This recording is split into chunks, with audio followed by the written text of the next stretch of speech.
আমি আমি যেতিয়া এই কৃত্ৰিম বানপানী সমস্যাটোৰ সন্মুখীন হওঁ আমি চিধি পৌৰ নিগমক আমি দোষী মানি লওঁ, কিন্তু এনেকুৱা নহয়। ইয়াৰ লগত বহু অন্য বিভাগবিলাকো আছে, যেনে ধৰি লওক আপোনালোকৰ মই ক'ব বিচাৰিছোঁ GMD আছে, PWD আছে, ডিজাষ্টাৰ মেনেজমেণ্ট আছে।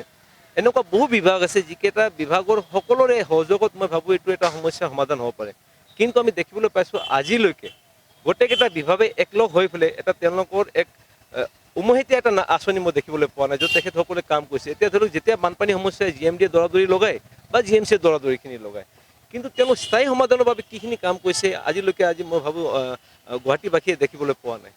মই ভাবোঁ এতিয়া এই গোটেইখিনি গুৰুত্ব সহকাৰে লোৱাৰ কাৰণে আজি মাননীয় উচ্চ ন্যায়ালয়ে অহা মঙলবাৰে গোটেই তথ্যখিনি হওক তেখেতসকলে যিটো পাৰ্মিশ্যন ইছ্যু কৰে বা পাৰ্মিশ্যন ইছ্যু কৰাৰ পিছত যিটো তেখেতসকলে তদাৰক কৰিব লাগে, সেই তদাৰক মই ভাবোঁ তেখেতসকলে কেতিয়াও কৰা নাই।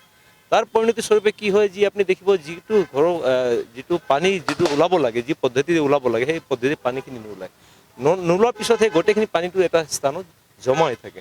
এতিয়া গোটেইখিনি বিষয়টো এতিয়া যদি আমি চাওঁ যে বৈজ্ঞানিক পদ্ধতিৰে যদি আমি কিছুমান পদক্ষেপবিলাক গ্ৰহণ কৰোঁ আৰু তাতে যদি অসম চৰকাৰে বিশেষ গুৰুত্ব আৰোপ কৰে, মই ভাবোঁ এই সমস্যাৰ পৰা আমি গোটেইখিনি যদি সমাধানো যদি নাপাওঁ, কিন্তু অন্ততঃ কিছু সকাহও যদি আমি পাওঁ, আমি আগন্তুক দিনত যদি এনেকুৱা বানপানী যদি আমি সন্মুখীন হ'বলৈ হয়, অন্ততঃ নিৰ্দোষী মানুহ যাতে প্ৰাণ হানি নহয়, তাৰ বাবে আমি ভাবোঁ যে উচিত ব্যৱস্থাটো গ্ৰহণ কৰিলে খুবেই ভাল হয়। আজি বিশেষকৈ আমাৰ এই যিটো PIL আছিলে, সেই PILত আমি বিশেষভাৱে আজি দৃষ্টিগোচৰ কৰিছোঁ যে 4জন মানুহৰ যিটো প্ৰাণহানি হ'ল, এই প্ৰাণহানি হোৱাটো অতি দুৰ্ভাগ্যজনক।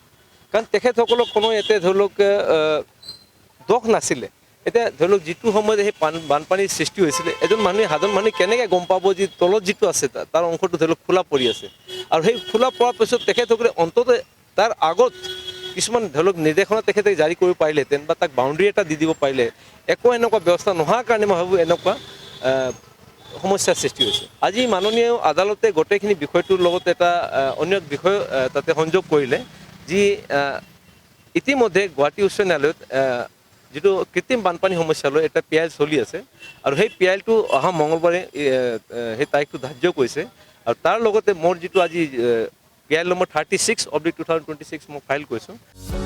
যিকোনো খবৰৰ বাবে যোগাযোগ কৰক আমাৰ এই নম্বৰত 9181 307 2221।